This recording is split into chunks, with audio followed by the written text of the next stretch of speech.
back of 112 at the rate of 100 words per minute. Get ready.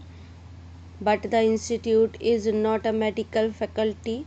The institute will have a governing body, and there will be many other bodies which will work as part of the institute.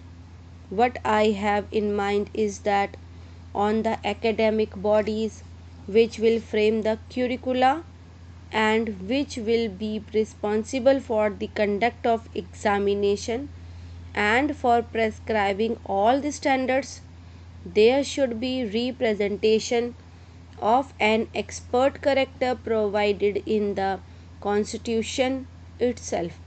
I should like Mr. Deputy Chairman the position to be clarified in this respect by the Health Minister. What is the intention of the government in regard to this matter?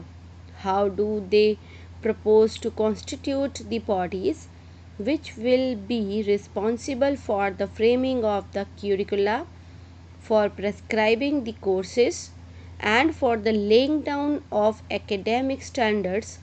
And how do they propose to maintain a liaison between this institute and various medical bodies in the country?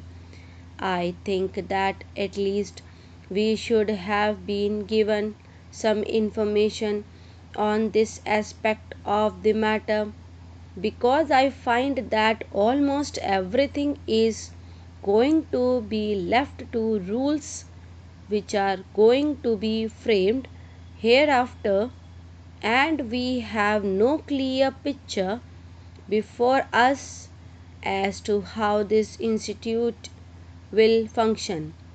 That it is desirable to have this institute will be admitted. It is becoming increasingly difficult for our young men to get facilities for higher education in the bigger universities of Western countries. Those universities have their own problems.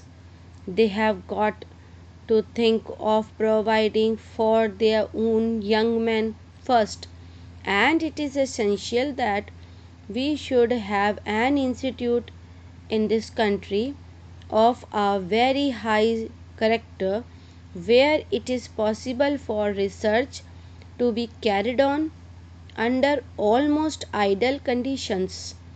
We do not want to lag behind in the race for knowledge in the modern world so far as knowledge and research are concerned.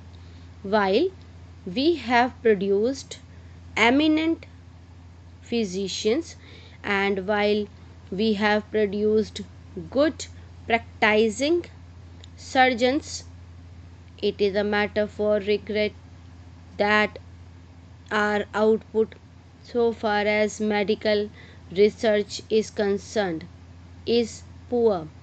There are some people who have research to their credit that one reason for the lack of output in research is that the abler physicians in our medical institutions are allowed private work. They devote too much time to provide practice. I have known professors of pathology and anatomy